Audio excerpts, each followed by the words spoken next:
Welcome. My name is Edie Schaefer, and I am the chair of the Arts and Inventory Subcommittee of Buildings and Grounds. The members of the committee include Bob Trezevant, Wynn Garriolat, Sarah Patton, Diane Stevenson, Trudy Doyle, and Pat Benjamin. I would like to thank you all for your contributions to the committee. The committee gathered for the first time in the fall of 2019. There are currently 19 oil paintings in our inventory, and all of them are hanging around on the walls in the member lounge except for one, which is in storage at this time. Many of these paintings were donated as early as the 1960s. The Oak Park Area Arts Council has provided $3,500 in grants, and we have received $2,950 from individual donations. It is with much appreciation that we thank Marianne Perushnik, Becky Grajeda, and Ray Ward for their efforts on our behalf for gathering information, writing, and completing the grants. It is the committee's goal to continue the work of restoring every single painting. Our program today includes an introduction of Carl Krafft, an American painter by David Sokol, Professor Emeritus of the School of Art and Art History at the University of Illinois at Chicago. You will next hear from Bob Trezevant, who will speak about Blanch Weyburn Kerr. I would like to introduce Margaret Sawczuk of the Art Objects, who has restored many of our paintings and is here today to talk about restoration process, including cleaning, stretching, and the limitations of these procedures for each painting because each one has its own unique problems. One of her shops is right here on the 900 block of South Oak Park Avenue, which I walked by one day, and she was gracious enough to give me a tour. Margaret will be in the member lounge talking about her work. Let me tell you a little more about her. She studied at the Academy of Fine Arts in Krakow, Poland, then spent 10 years restoring Baroque art paintings in Austria. She has worked in New York City at the Laboratory for Conservation, and then she moved to Chicago and then Oak Park to continue her work. She not only works on oil paintings, but on sculptures, ceramics, furniture, and gilding. She is married and has 2 children, and we are very proud to have her in our midst. At the conclusion of the speeches, you are invited to enter the member lounge to hear about other artists from the committee members who are wearing their red berets. Diane Stevenson will talk about Jean-Jacques, who painted the portrait of the woman, which has hung in many different places over the years, but currently hangs in the landing across the president's pictures. Sarah Patton will talk about Cornelia Weyburn and her still life with flowers and a yellow shawl that has just returned from the restorer. Trudy Doyle has a fantastic story to tell you about Luciano Torsi, and I'll be speaking about Edna Austin. We are proud to own 2 of her paintings. Other members of the committee, including Wynn Garriolat and Pat Benjamin, have done research and will be happy to answer questions for you today. And thank you for coming. We appreciate you being here tonight. We always found the same information about Carl Krafft, that he was one of the founding members of the Art League here, that he did certain things, that he was in certain collections. And all of a sudden, digging around, I lucked out and found an online version of his daughter's biography. 2 days ago. So I worked some things in here. And for the videography, a lot of things I might have changed a few little things in between. Anyhow, here we have a photo of the artist as a young man, as well, a comparatively young man. He didn't live to be a very old man, because you can see his dates up there. He was born in Reading, Ohio, not Reading, Pennsylvania, but Reading, Ohio, which I had never heard of. His father was a Lutheran minister, and several of his brothers went into that profession as well. And the reason I mention it is because he contemplated becoming a Lutheran minister as well. The family moved around a lot, his father changing pulpits, and they lived in Missouri, Kansas, Ohio, Indiana, before settling in Chicago. In 1902, he enrolled at Elmhurst College, which was then pretty much identified with a Lutheran ministry track. And he considered doing that. He also, though, considered becoming a professional musician because he loved music and it was an important part for the rest of his life. In 1907, he married Charlotte, also known as Lottie, by a nickname Lau, and they moved in with her parents. And this was apparently not a very good idea. But if you're a young, up-and-coming artist, it's a very practical idea, to be realistic. They moved out as soon as they were able. He started doing commercial work. And here I'm just showing you a couple of things that jumping way ahead. The booklet of the Art League from 1940, courtesy of Edie. She found it at the History Museum. And as I say, he turns out, and I'm jumping ahead, was one of the founders of that Oak Park Art League, which of course is still here on Chicago Avenue. He started doing commercial art and doing etchings like this one. Just a small piece. They were tended to be very small, 5 by 7 or 6 by 8, and most of his paintings were not really large either. But he worked at several different commercial firms in Chicago. He did all kinds of designs and so forth. He went, during the years from 1907 to roughly 1920, he attended classes at the Art Institute off and on, sometimes at night, sometimes when he could take the time, and had built up enough cash reserves during the day. In 1912, he had his first participation in one of the Art Institute annual exhibitions, of which we call the Chicago Vicinity Shows, that went on for 50 years or something like that. And he showed 2 works in 1912 there. In 1913, and thereabouts, and a lot of his paintings, most of his paintings are not dated. But you can tell certain things from the subjects. He started these somewhat impressionistic things with figures that, not that they physically look like a Renoir, but sort of these things of, you know, women lounging in gardens or decorative landscapes like this. No great profundity, but they were popular kinds of things of the day. And then he started changing a little bit in style. And there was a series of works from the teens and early 20s, and here's just one example, that are almost pastel-like and comparatively ethereal. That's not the mature work that we will eventually see, but I just wanted to show you where he came from. He discovered the Ozarks. In 1913, he had his first trip to the Ozarks with 2 painter friends, and he helped found a society of Ozark painters where he was a president in 1914, right after it started. And we see still a comparatively soft palette and sort of delicate treatment of trees in this work that, again, help identify it with that era.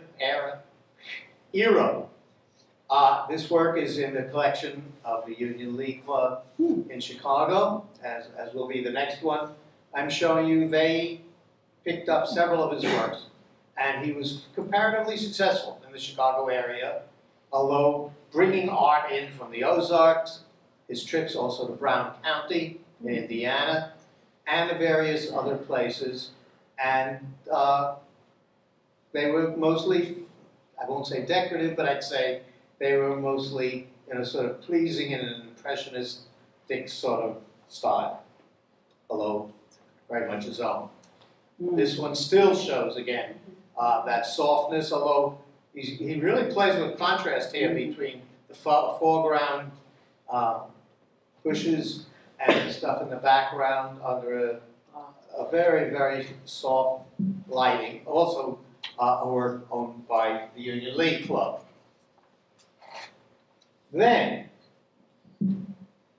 he sort of deserted his image, which he has as the painter poet of the Ozarks, which he was described as in a fine arts journal from Chicago. And he started to do other things. But meanwhile, he was still doing a lot of those same kind of works. In 1920, he got the Logan Medal at the Chicago Vicinity Show. That was a long time Art Institute thing, the Logan family, they were big at the Columbian Exposition and so forth.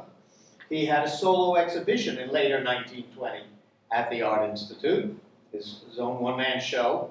In 25, he got the gold medal of the Allied Artists of America in New York City. And then he started working along the Mississippi River. And I think this is the only one I have of that type. Again, it's very hard to identify where a lot of the works are, especially by date. He started doing what we call industrial scenes and things of longshoremen. And this is a very typical example, even though you have to take my word for it. The only one I can show you of that type, and which these things recall a lot of the work of some of his friends who were, that he worked with through the Art Institute and so forth, who were influenced by what has been called the Ashcan School in New York from the early 20th century. People in the area around John Sloan and Bellows and so forth, several of whom would take teaching gigs, and Leon Kroll was one of them about 1918, 19, at the Art Institute, and definitely he got to know his work there. In 1921, he helped found the Austin, Oak Park, and River Forest Art League, as it was at first called, and he was its first president. So he was not just a local artist, but he was someone who had some standing in the art world, and the regional art centers, like Oak Park, were actually quite important, and they had strong ties until fairly recently with suburban areas, and some of you may remember, or even may be part of the Women's Associates of the Art Institute for the Western Suburbs and stuff, all of which were closed down a few years ago as they increasingly got wisdom before they got rid of their volunteer tour guides too. Very strange place, the Art Institute, that way. He moved with his family here in 1927 into Oak Park.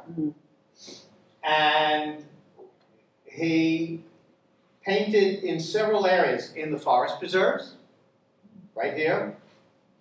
He taught outdoor painting classes for the Art Institute in the Palos Park area. And he actually had his own school of teaching art in Willow Springs. So he really kept his arms around there. He decided to do portraits too, and his color palette got stronger and more pronounced. So even these landscapes, and then he continued to do a lot of landscapes, I think you can see a little more dramatic strength of color and brushstroke as he moved on into the 20s. He still continued to go back to the Ozarks almost till the end. Here's, of course, our painting of 28, and he did achieve substantial success and reputation for his winter scenes. He's not the first one. John Twachtman, earlier at the end of the 19th century, similarly did that, but in New England and in France. He did it here, but there's ties to a tradition of, again, making winter landscapes that still have strong color and so forth, in spite of our thinking in terms of snow and so forth. In 1928, believe it or not, he and his family opened a restaurant in Oak Park. I'd certainly never known that before. It was called the Round Table Sandwich Shop and Tea Room. It lasted 5 years. The Depression did it in, but his daughter worked taking the cash register. His wife worked as a waitress. It lasted 5 years, and it didn't close right away. He sold it to the chef. So, I mean, there's a tidbit, you know, for your next cocktail party. He achieved a lot of critical success around the country in those last few years, but the Depression really did him in. And not only did it, but he got pretty depressed himself, and in 1935, he had a nervous breakdown. He continues to do the Ozark things. I'm just showing you the last few through 1932, another one. This one is undated, and I may have it out of order. I really don't know when that one is. Another classic, you know, Winter Scene. A work of that sort of last few years. A winter scene with a little bit of a genre element here. Another winter scene. Another one. And then a more tranquil one. And there are a few of those.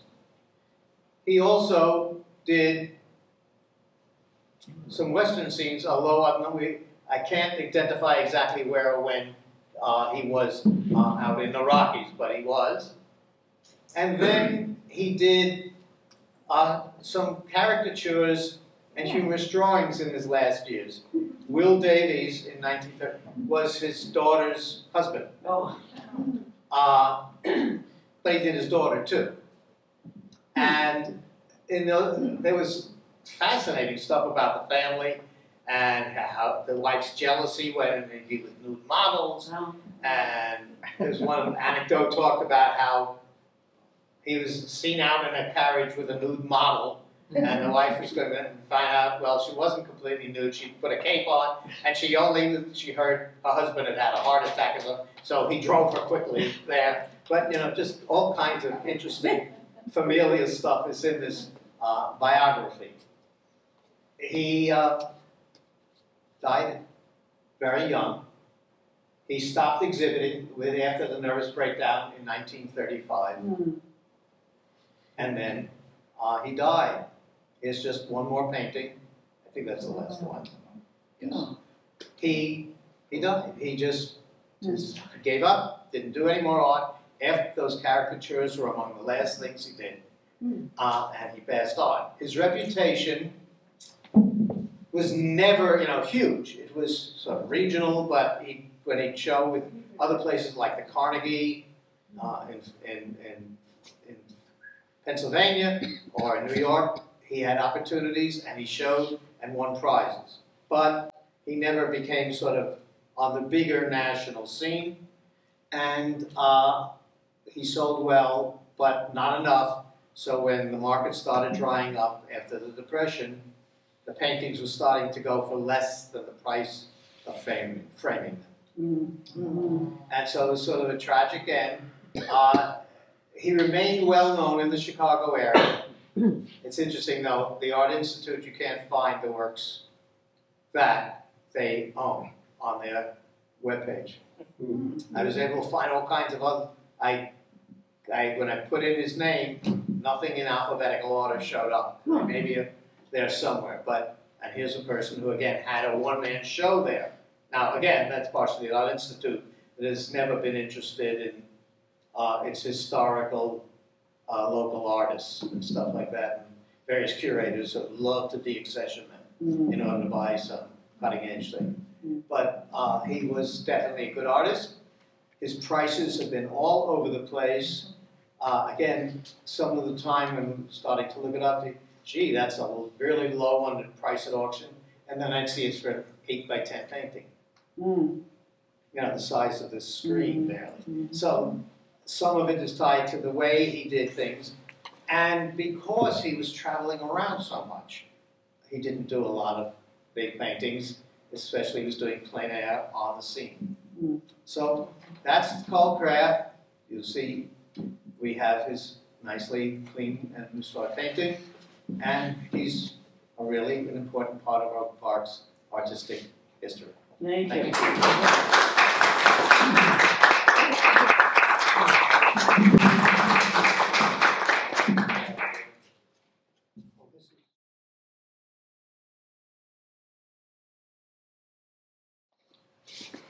This will be a dramatic change in focus from a painter who obviously was well known regionally and produced a lot of paintings. The emphasis on this story is on the good old 19th century club, women's club. I'll stick with it because that was the title when our person was involved.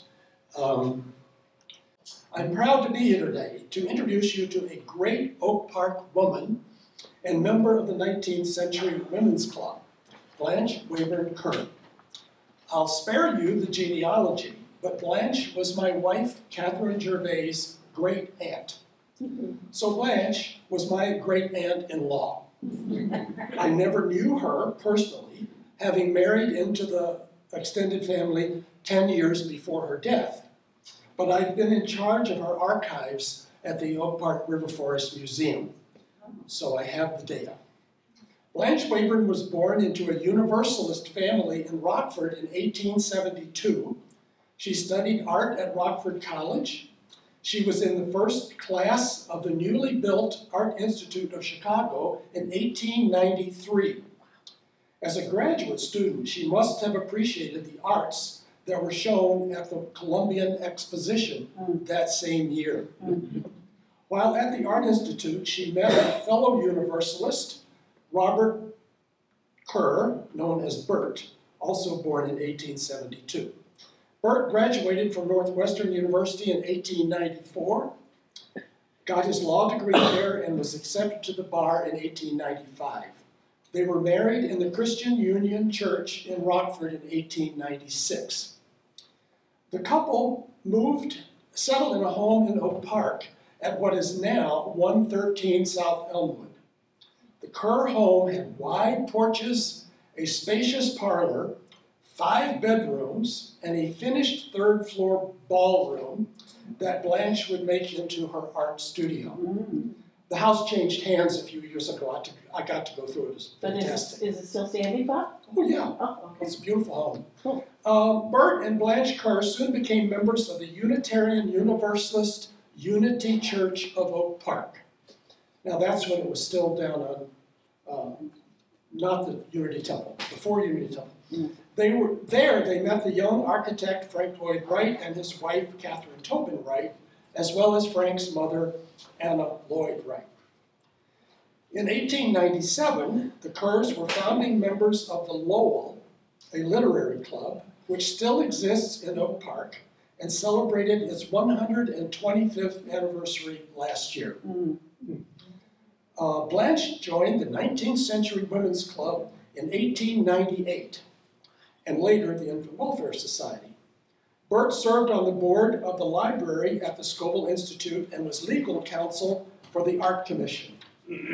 They were members of the Lime Kiln Club, a social club, founding members of the Westward Ho Golf Club, which was below Madison, and of that was in 1898, and of the River Forest Tennis Club in 1905. The clubhouse was designed in 1906 at Bert's request in the studio of their friend Frank Wright, aided by Charles White and Vernon Watson. The Kerrs and the Wrights became connected to Jane Addams and her Hull House, which had been founded in 1889. Blanche worked as an occupational therapist at Hull House, visiting people by streetcar when necessary. Jane Addams encouraged the arts and education. Wright had been a founding member of the Chicago Arts and Crafts Society at Hull House in 1897, and Blanche Kerr helped found the Arts and Crafts Society in Oak Park.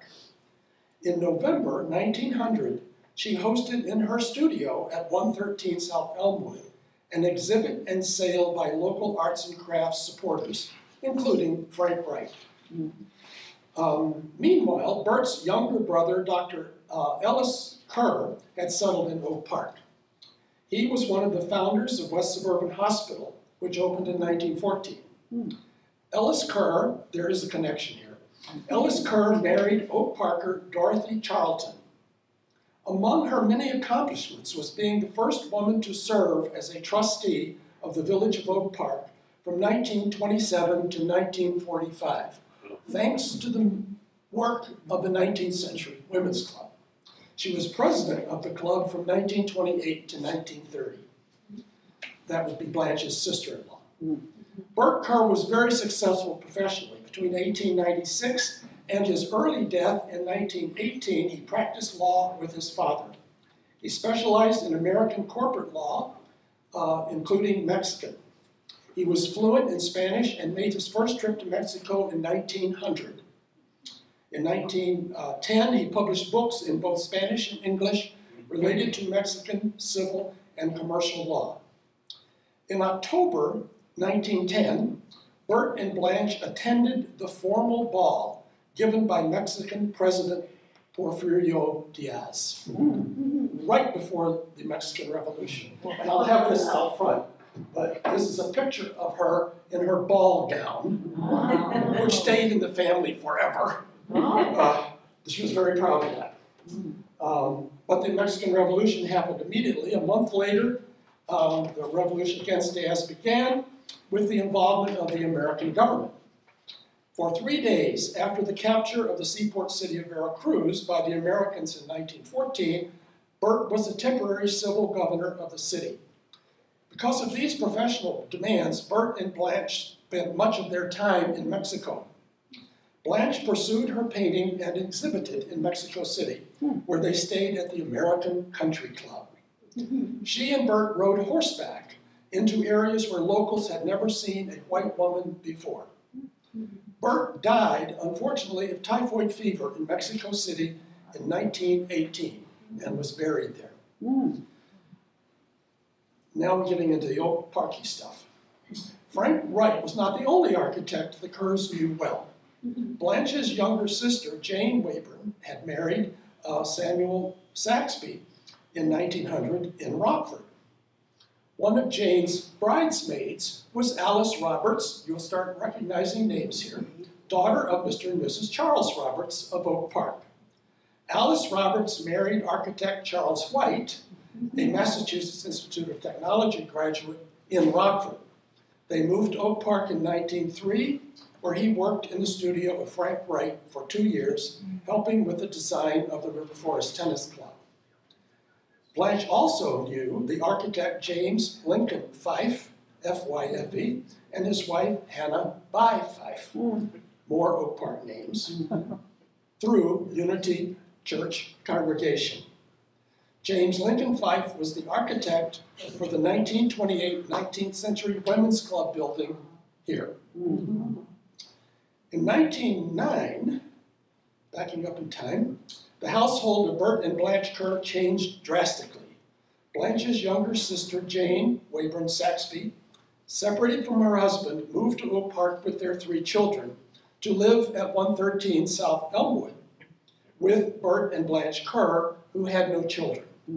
In order to have enough room for the extended family, Bert Kerr and his father traded houses in 1910. The elder Kerrs moving to 113 South Elmwood Avenue, and the Kerr-Saxby family taking over 150 North Elmwood Avenue, a significantly larger 19-room home. Still there. In 1913, Blanche and Jane even brought their parents from Rockford to live with them at 150 North Elmwood. And there are photographs of all of this.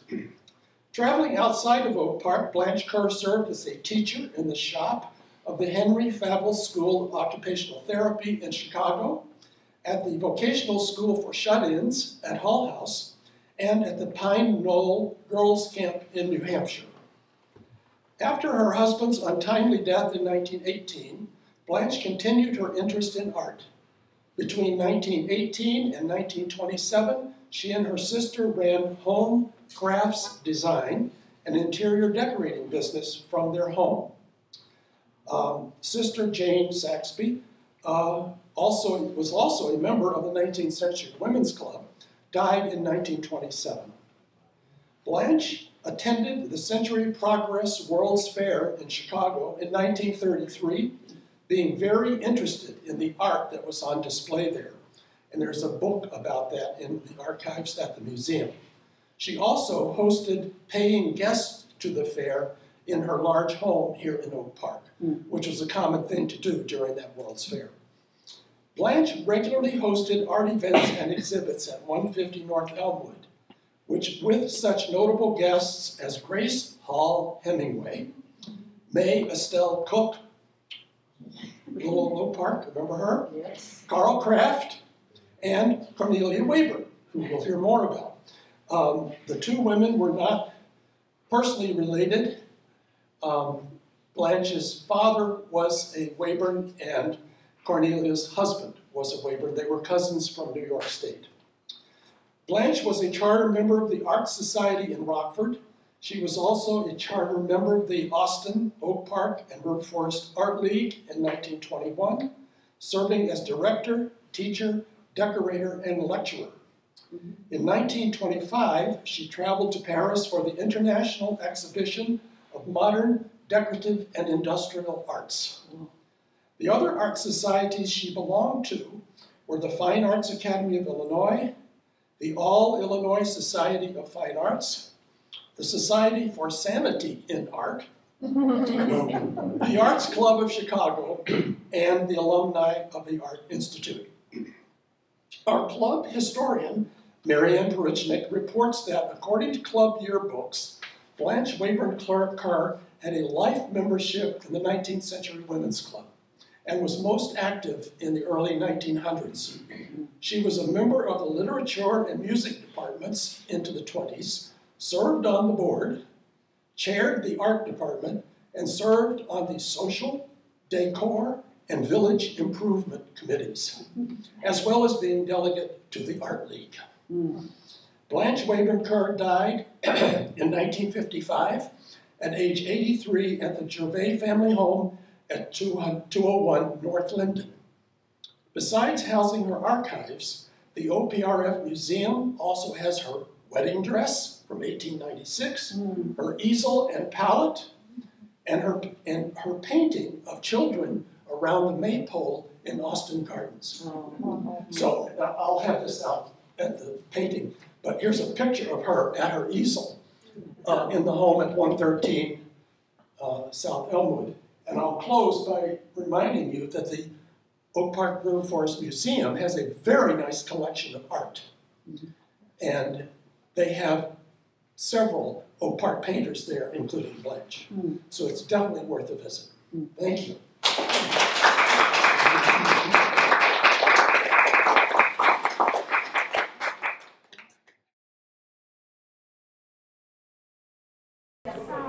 This is a portrait that Cornelia Morton Weyburn did. She actually lived here in Oak Park for a while and did a lot of her activities, and including being here at the 19th century at one point. She was born in 1878 in Chicago, and she grew up. They moved a little bit, but she moved to Oak Park, her family. And she continued to live in Oak Park until 1967 when she moved to Woodlawn, California to be with her daughter. She attended the School of the Art Institute, and after that she began painting oil paintings. And Cornelia's paintings are known for her landscapes and her still lifes. So you can sort of see that in her painting, which has been restored recently. So we never saw the scarf, we never saw a lot of the details, and now getting it restored, it really shows what a great artist she was. and still lifes, which is sort of this, you know, it's a combination. So I have not seen any other paintings of Any hers. landscapes or anything? No, I tried to. And when was this? Do you remember when this one was painted? I think, well, she was in the Art Institute. She was born in 1878, so I'm guessing. In the teens or 20s? Yeah, maybe? yeah, sometime in there. Cornelia married Ralph Weyburn, and they raised two children, Lenore Harriet and Ralph B. Jr. in Oak Park. And Cornelia's husband was also an artist, interestingly enough. But I think he did paintings for businesses and that kind of thing. She was a co-founder of the Austin Oak Park River Forest Art League and was also a charter member of the Cordon Club in Chicago, which was founded in 1917 and closed in 1943. She taught for 6 years at the Art Institute of Chicago and at the Austin Oak Park and River Forest Art League. And was that, do you think that was the one on Chicago Avenue? Yes, yes. So it's all, even But though we it's don't know if it Austin, was there at that time, At that time. but it existed. She also taught privately, and she was also a member of the All Illinois Society of Fine Arts in Chicago. And her paintings were exhibited in many different galleries in Chicago and Oak Park, and she received several awards for her artwork during her lifetime. She died in California at her daughter's in 1972. However, she and her husband are buried at Forest Home Cemetery. And I haven't gone yet to see her grave, but I will. Is that in Forest Park? Yeah, Forest Park, Yeah, that's the right. one in Forest Park. Yeah. So she lived pretty long. She lived a pretty long life, and I do also have a picture of her. And how did we get this? Who knows? Who knows? Who knows, okay. But I have to show you a picture of her. Possibly standing in this very room. Oh, how cool. There she is, and she's got her smock on. And this is her daughter. And this was a painting thing going on here with easels, etc. So it's interesting, and you can see that the stairs. So I'm sort of thinking maybe it was this room or maybe it was out in the hall. I don't know exactly. Interesting. That is interesting. Yeah, isn't it? Could I see Sure. without standing up? And she's wearing what looks like a bathrobe or something. Oh, that's what I usually wear. And also, Wanna get so you I can see without found the this light. book online, and it's School Memories, and guess who was the School memories from what? designed by Cornelia Morton Weyburn. And so I think she did all the All the little designs the on little the top of designs. the- So it's yes. a generic school book. It's a generic Okay, school. like and an it's autograph book or copyright something like that. 1914. You know, that actually, that picture would be interesting to have displayed with this Yes. write-up Yeah, about her and too. Yes. standing on this If side it with the light really on is the- taken in the Yeah, building. she's a most interesting person. I don't know if you It's can just really tell. amazing how the artwork popped out. Oh my gosh, Oh my gosh, absolutely. it's so You exciting. couldn't even see any of No, this. you couldn't the see scarf anything or on whatever it is. many of them. So do you think this is taken in this Yes, building? it was taken in this building. Then that would be kind of interesting to have under her thing It too. says. Taken at the At the 19th century. club, Yeah, and that's her. And that's her daughter. What does it cost to restore something like this? Well, they had, I know they have grants, Yeah, but but still. a lot. It sort of depends on yeah, what, but they also did the frame. The frame, yeah. yes. Yeah, the frame's lovely too. Oh, yeah. And they are Don't buried at see Forest, Forest Home, yeah. Forest Home. So you could, just. I mean, because she was in California for how long? Well, she went there in 1967. Well, And then she only went, about- and only then about she moved 10, to her daughter, 12 and then years. she died in 1972. Yeah. So it wasn't a long time there.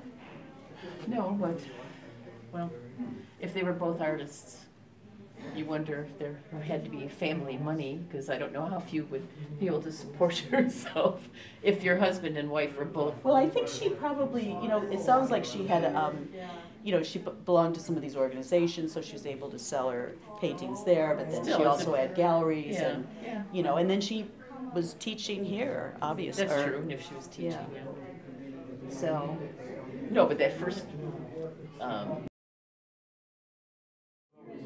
we reveal some imperfections must be retouched as well. The final varnish then must be applied just to protect the surface. What do you use to remove the dust and the old varnish? There are many different materials, mostly solvents and water-based detergents. So we just have to check what works better. Of course, it must be done with huge huge attention to the original layer, just not to destroy it, not to remove the original paint. And it's funny because when I really started looking at this one particular, the Carl Krafft, and I was actually filming across, and I could see just many, many little dots of paint that had come off.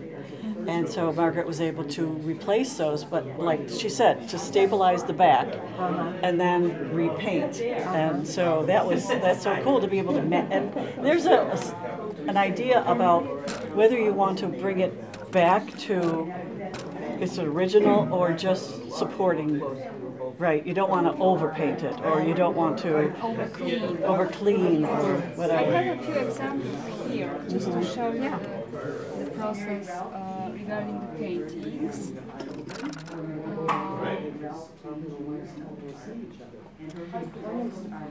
You see here, this is the example of huge damage and losses of gesso and paint layer, and of course dark varnish and dirt. And after cleaning, you can see all these damages are just not visible. But I would like to. This is the next example of the cleaning and full conservation. You want me to submit this? You haven't submitted this, right? Here is also the process. You've gotten paid. Okay, so that's just you. Canvas. Then after connection and supporting this from the back side, I can apply gesso just to prepare the surface for retouching. And here are the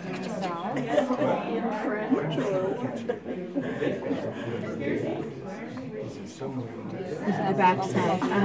Patch, patch. And after retouching, varnishing,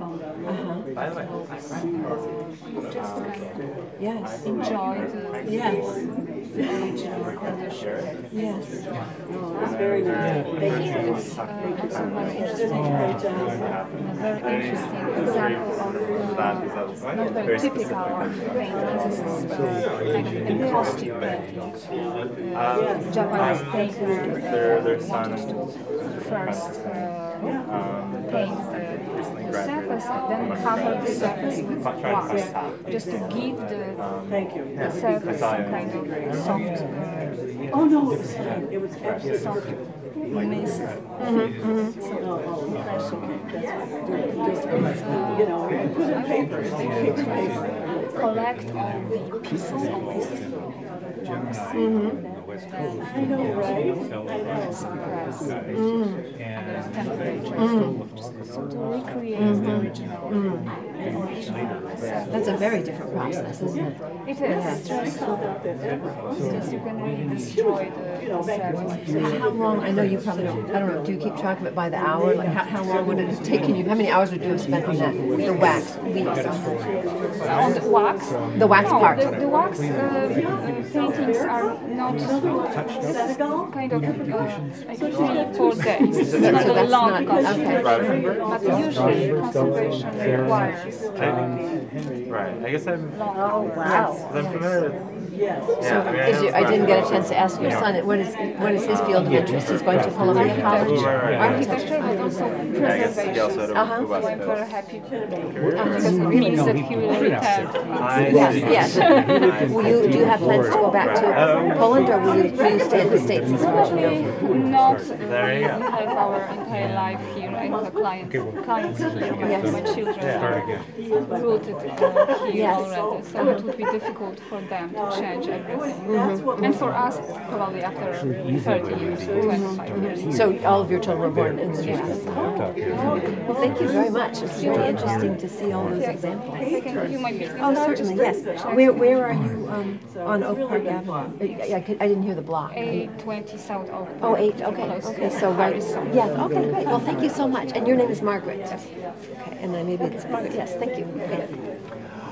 Okay, we came in halfway. We've got a new crew. So what I'm just trying to document this and just show all the different stations. So I only got half your talk. But if you could, since you're going to do it again, just leave me a little spot to listen. And I've got the painting. We'll do this one. I'll just leave it on and do your talk again. Is that possible, or? I think that Maciej could help me here a little bit. Could I speak in Polish and he will introduce, he will translate this just Sure. to avoid mistakes? Sure. Forever recorded for the. Okay. Well, I mean, yeah, this is just to tell everybody about the art that's here, and so it's just, you know, it's you're giving the backstory. So yeah, and I can hear you, and can everybody see? Can everybody Yes, move in as I close as you mean, want? yes, I And can if- see. Yeah, and if you want to point to things or the computer, I'm just sort of, here's the picture. This is what I'm looking at, so, Perfect, yeah. and, because, yeah. Yeah. So, have at it in whatever language you choose, enjoy, and then I'm going to try and pick some of the Except other if you're stations speaking also. Polish, we will need a translation. I will certainly, I do not understand Polish. understandably and respectably say. So I suppose the paintings with the red tags, I'm aware, are the ones that have been restored already. This is the painting that is by Carl Krafft, which I guess was We shown during saw the earlier, yeah. presentation, which my mother worked on. Yes. Margaret. And yeah, I mean, we're very open to questions. I think this is more of an interactive sort of. Okay. Well, is this the artist of this painting? No. I think that's unrelated, but Unrelated, Yeah. never mind. So, But this painting was also restored by me at our studio. And here the main problem, it was the dirt covering the surface, so I had to focus on removal of darkened varnish and dirt. Then some imperfections were retouched and final varnish were applied just to protect the surface for the future. Overall. Yes. so now that you've put varnish on it, is that supposed to keep it from decaying again over time, or will the varnish itself turn color and crack? Or This is the type of varnish that will not change the color in the future. This is additionally, it is able to protect against UV as well. So, I'm sorry, UV. again. UV. Okay, yeah, gotcha. Yeah, oh, good. Yes, I think that So theoretically, because it's got this varnish on, I'm asking this because I have some oil paintings at home, and I don't think they have any extra varnish on them. And I'm always careful not to have them in direct sunlight. But are you saying that with this varnish on there, even with direct sunlight, it would be protected? I think so, but it's true that we should avoid exposing paintings to direct sun. To direct sun. Definitely. it's a good practice not to do. Oh yeah, I mean, clearly. But you know, when you look at a lot of modern homes, it's like Mars is not like that, but it's all glass. Like, Right. where do you ever put anything if all your walls are glass? And so then you just have to have your shades down all the time, so what's the point? Yeah, Modern varnishes are different than the old ones, yeah. Well, you don't know do you know anything about this painting other than your restoration of it? This one, no. Okay. Right? Okay. I'll tell you Well, just asking, in case you did. Did you want to show us the thing on your computer too?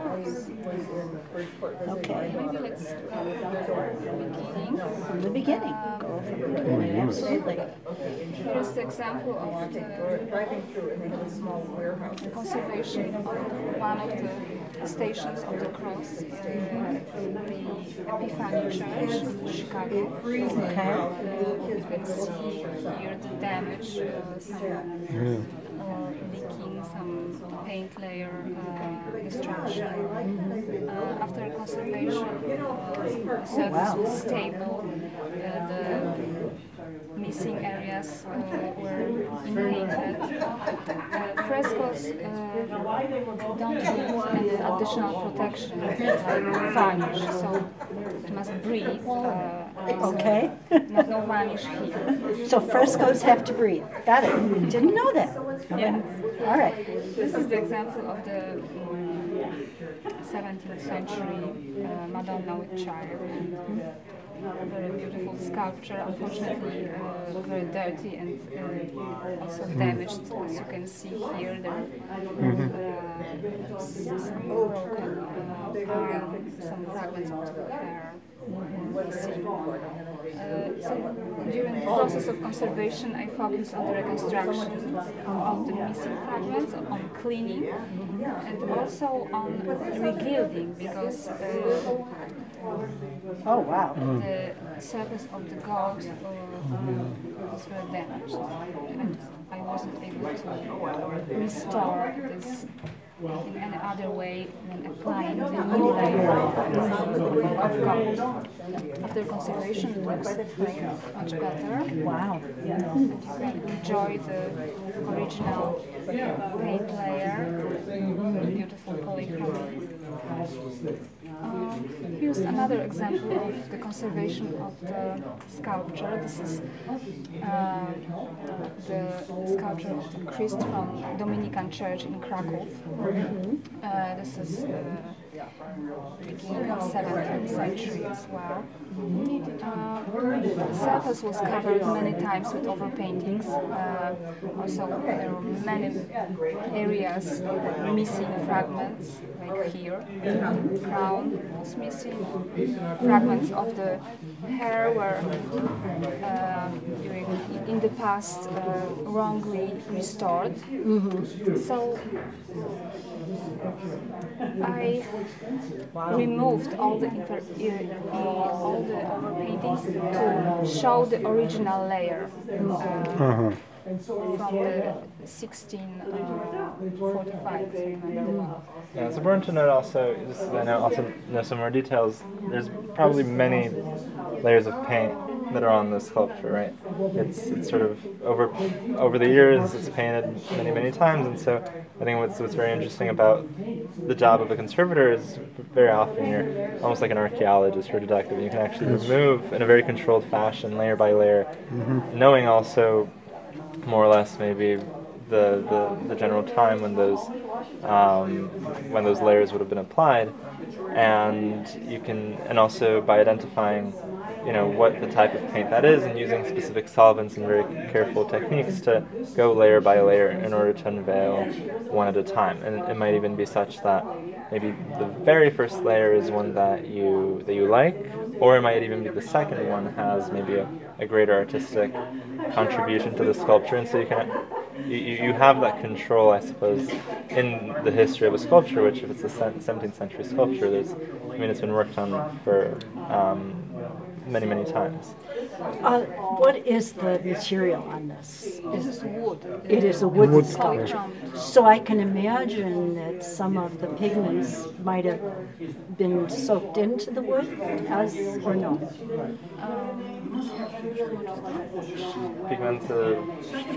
The color. No. The paint is not applied directly on the surface of the wood. Oh. The wood must be covered with gesso first. Oh, okay, gesso, got it. Gesso, it means powdered chalk with water and with glue. Okay. Mostly rabbit glue. So that's what the paint goes on to.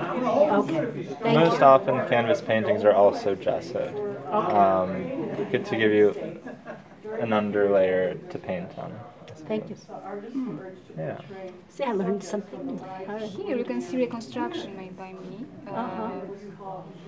Crown, the hair. Also reconstruction of the gilding, part of perizonium. And you can enjoy really beautiful first historic layer of this polychrome. I can also show the areas where the original paint layer wasn't preserved, so I had to restore those areas. But here is another picture presenting the condition after the first phase of the conservation. But here is my reconstruction. It was added in 20th century, made by someone, and after the proper reconstruction, it was much better. So you restored the fingertips and everything? Yes, yeah, okay. in wood. In wood. In wood. So it was carved. Yeah.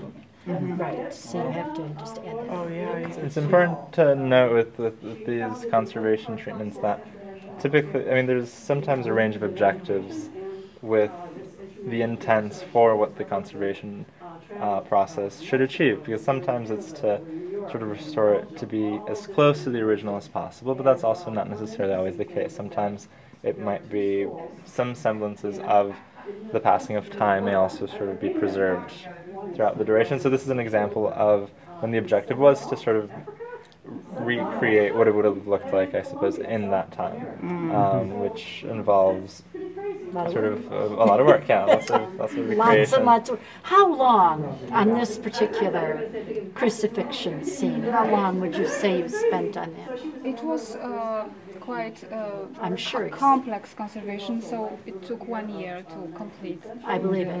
And during that year, was this your only project, or were you doing other projects as well? In this case, it was the only project, because I also had to write about my treatments, about the history of this object.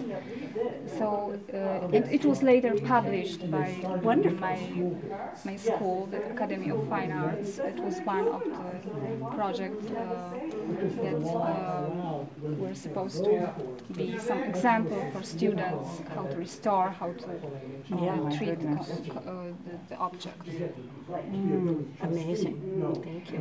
Here are some more Take that and make a bowl. Okay.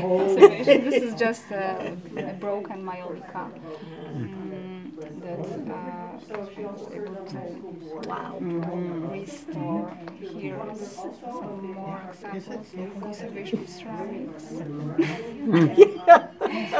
This is very See, I would just throw it away, but that's me, you know. Okay, never mind. I'm just not an artist. I'm sorry. X-rayer of the... No, this is just an example of the painting performed by a Japanese artist, still alive.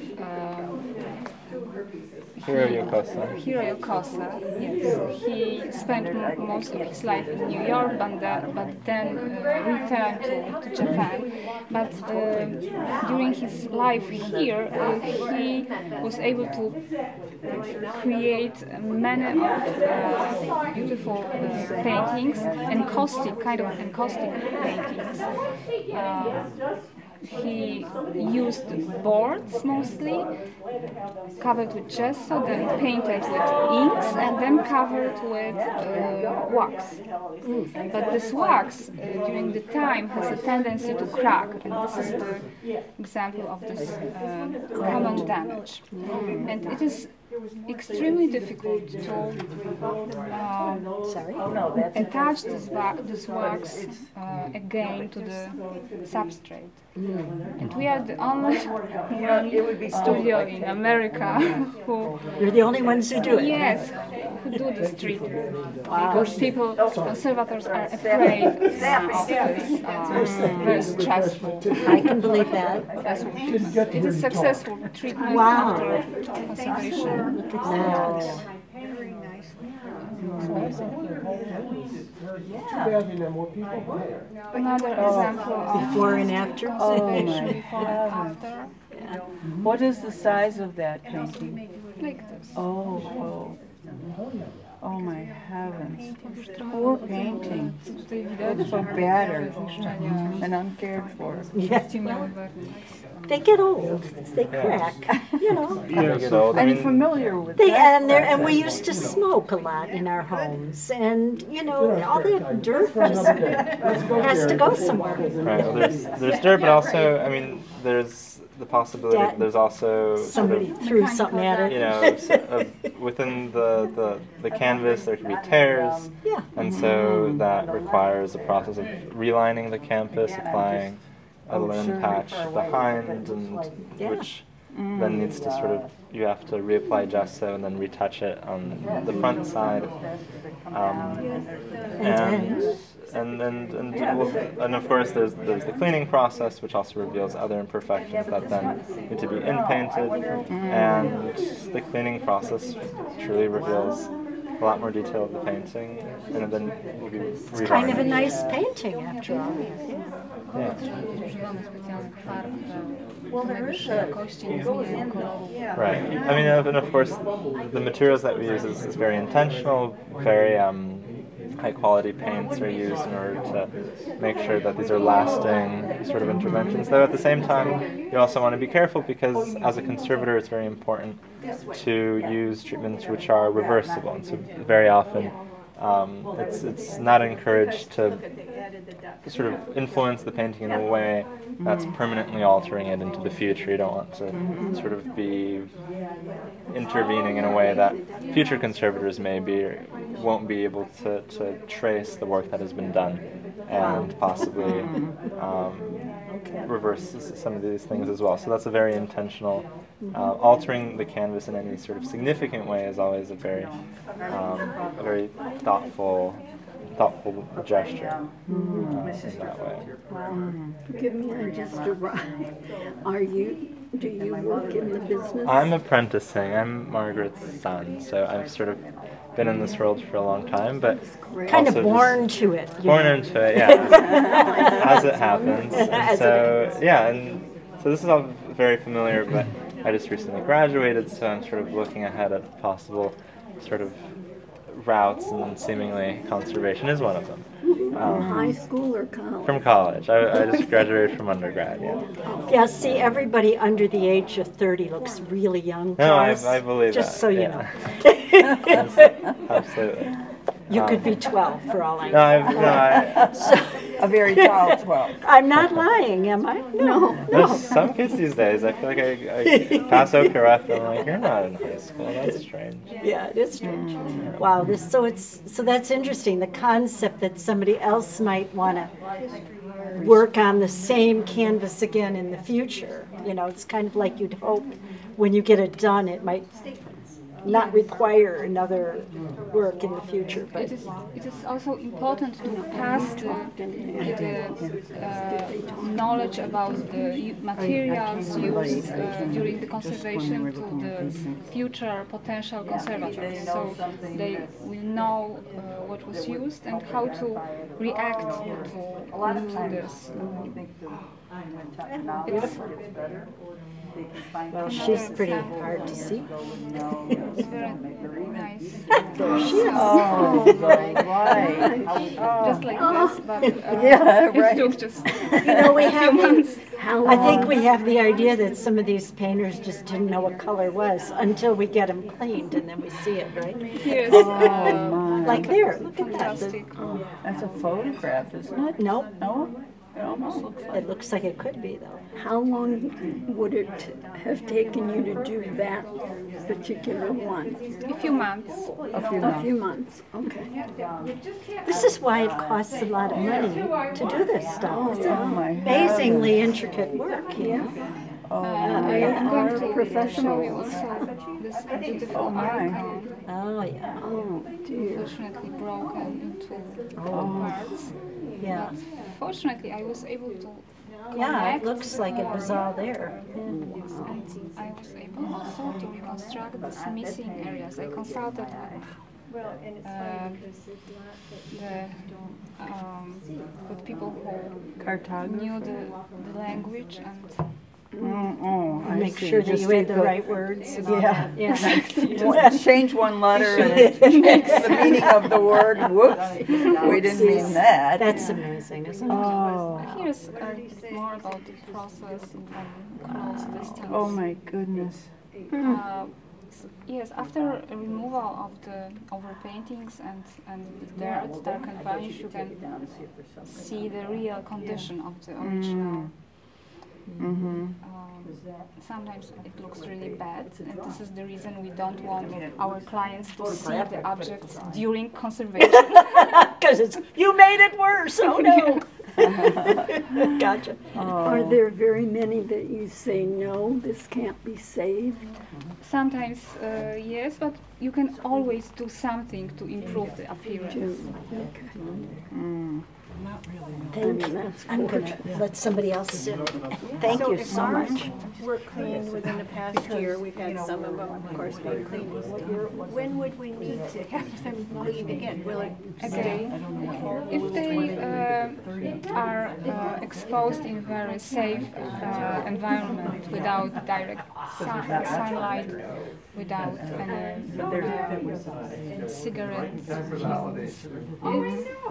humidities can make a difference as well. High humidity environments will cause the canvas to warp. Also growing. Temperature is important as Grow well. mold as well. 50, 80 years without conservation, I think so. You said 50? 50 Yeah, I mean it can last for decades. Yeah. You just have to take care of it, I suppose. Right? Well, we take care of them by hanging them and not allowing smoking. Are we supposed to dust them or anything, or? If so, I mean, 'cause with very soft brush. Oh, a brush. If you would like to care in some way of the surface, soft brush would be. I'm not offering. No, but actually that's a good thing. Sure, like a big makeup brush that are very So we'd soft. have to have, Right. I don't know that we ever dust them really. I wouldn't want to necessarily dust them without knowing what we're going to dust them. But sometimes it's important to invite conservators, professional conservators, just to have a look and overview the condition and be sure that the artwork is in good.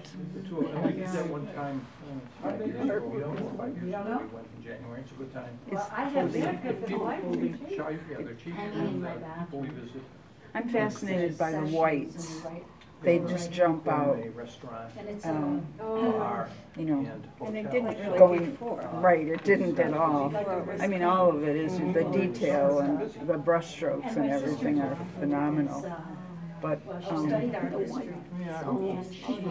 Can I ask you what you think of a painting inside? If you think that needs to be cleaned or not? I'm calling it my painting. yeah, of course, you got attached.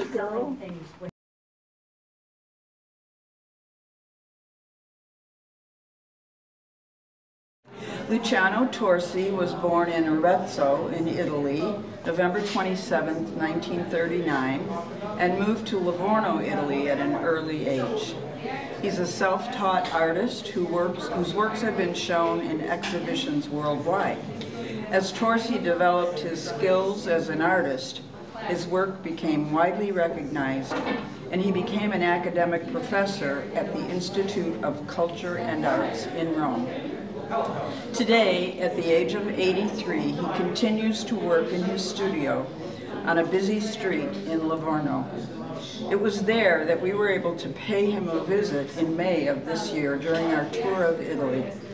His current paintings capture the sunlight and beautiful landscape of Tuscany, or Toscano, as Luciano liked to say.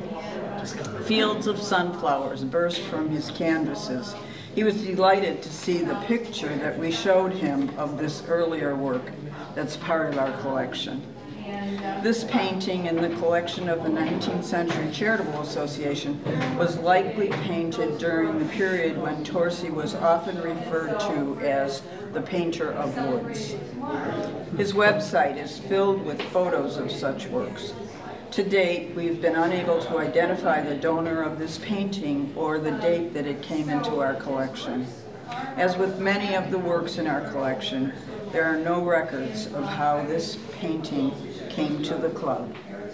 However this painting came to our collection, we are happy to have it. Yes. Well, now hold up the picture of you with the artist. And here I am with the picture of Luciano and his colleague, Annetta. Okay, and that's you with And that's me. Wonderful. Yeah. Thank you. You're welcome. Take a glance at the painting for a moment before I share some information about the artist. The painting before you was probably named something like Head of a Young Woman, typical of Gustave Jean Jacquet's work. And you see it here in the frame, his name as well as signed right here. This is typical of his works, classical portraiture showing elegance and beauty. We don't know how the painting was acquired by the 19th century. It is one of our more valuable paintings. Gustave Jean Jacquet was born in Paris in 1846, and he died in Paris in 1909 at the age of 63. Now, he must have shown early talent, prodigy, and had a supportive family, because he studied as an adolescent and young man with a very well-known and well-regarded painter of the time, Monsieur Bouguereau. Bouguereau was considered an academic painter in the mid to late 1800s, whose themes were traditional, using classic subjects with heavy emphasis on the female body. So you can see influences of the teacher, Bouguereau, on Jacquet, this student. And he was considered, Jacquet was considered one of Bouguereau's top students. Now, switching over the Salon de Paris, I don't know if that rings a bell with you, but that was an annual exhibit of the best newer art of the time. And it was the place to set yourself as an artist, a well-respected and artist of the time. It was highly competitive, highly regarded. So Jacquet was admitted to exhibit at the Salon de Paris in 1865 when he was just 19. So that was quite an honor, and he was selected to exhibit in subsequent years, and he won medals there. So it helped, exhibiting at the Salon de Paris helped cement an artist's reputation and their professional livelihood, the place to be recognized. But to put Jacquet's style in some context, the Impressionist painters were also painting from the mid to the late 1800s. So picture in your mind a work of Monet or Renoir.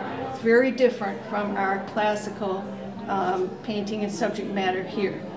And the Impressionist was more, of course, impressionistic, but outdoors, plein air. He did more stylized work. And in fact, pieces at the Salon de Paris, pieces that did not adhere to the Academy's traditional tastes, were rejected. And the rejected artists had a more difficult time being recognized for their work. The Impressionists were not initially accepted to the Salon de Paris, and in fact, there was some uproar about that, and they established their own salon, Salon des Refusés, those who were refused. So back to Jacquet. He followed a more traditional path, and his successful career then took off at age 19, and he did get attention for some of his more, he was involved in the Franco-German War, and so he got attention for some of his war themes and horseback riding. At the time, a well-known art critic, Monsieur Edmond, said, "Behold an artist unknown today who will be celebrated tomorrow." Jacquet quickly gained fame and notoriety for his technical virtuoso, his paintings of women both strong and delicate, as well as historical genre scenes of women and soldiers in 16th, 17th, and 18th century costume. So again, his work was much more traditional and kind of looking back in some ways. He enjoyed working on smaller pieces. His models were not always classically beautiful, but they were always vibrant and full of life. He worked tirelessly producing many paintings, imbuing them with a minuteness, grace, and beauty, classical style and approach. And you can see the beauty in that painting. It's really lovely. My goodness. So back to the forecast of Monsieur Edmond. Behold an artist unknown today, but who will be celebrated tomorrow.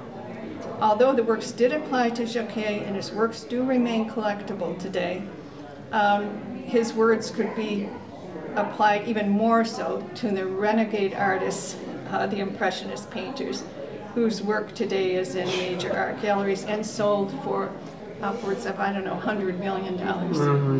So Jacquet's works are housed in many important public and private institutions throughout the world, in Paris, Rouen, England, the Brooklyn Museum of Art, the Art Institute of Chicago, and the New York Metropolitan Museum of Art, and the 19th Century Charitable Association. So. Cool.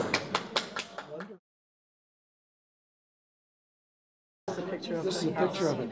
It would be so expensive to maintain. That was the Austin home in That was Austin the Austin Gardens. home in Austin Huge. Gardens. So this is their And home.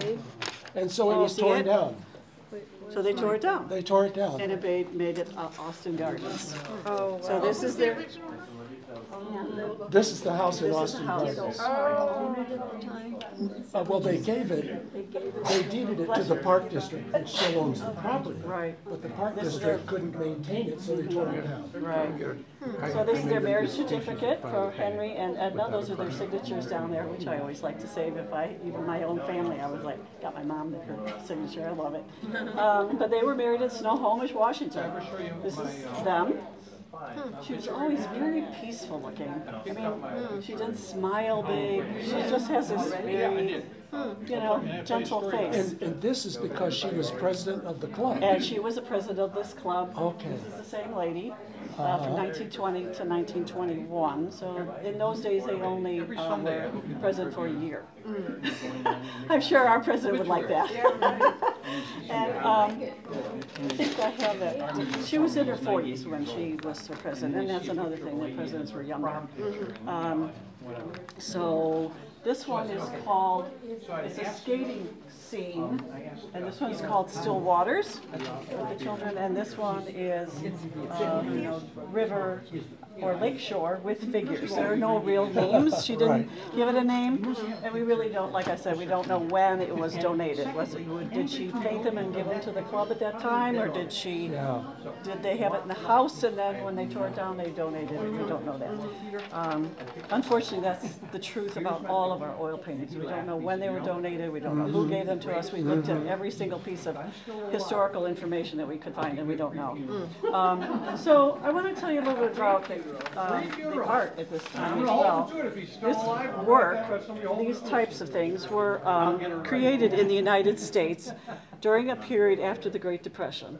Right? So artists were urged to portray subjects from the lives of ordinary Americans.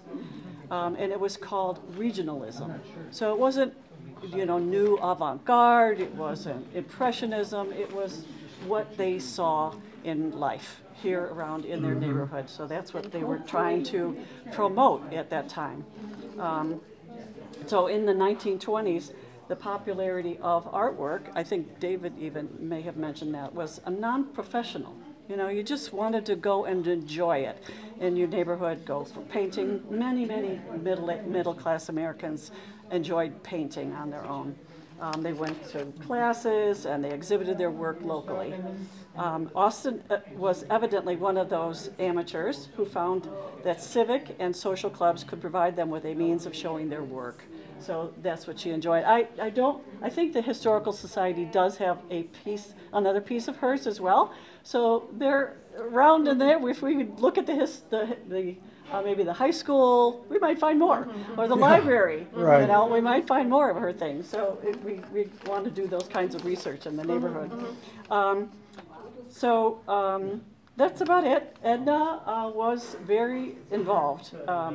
She founded the Oak Park Council of International Affairs. She believed in education and this international affairs. So she and her husband traveled to Mexico. They were in Canada. They were in Europe and Belgium, all different many places. And one interesting thing is that there are 2 schools in the world that are named after her. One is, I don't know if this is still true, but in Senegal, Africa? Is Senegal in Africa? And in Colombia, South America. So that's pretty crazy that she was all over there. She probably visited I thought you were there. going to say a big impression, maybe. Right? Exactly. It's crazy. So she was a member of the First Congregational Church of Oak Park for her life. She was also a life member here of 19th Century and president from 20 to 21. She served on the high school board. And I think that, and David didn't quite mention that, but before that, only men were on school board, the village boards, the president of anything.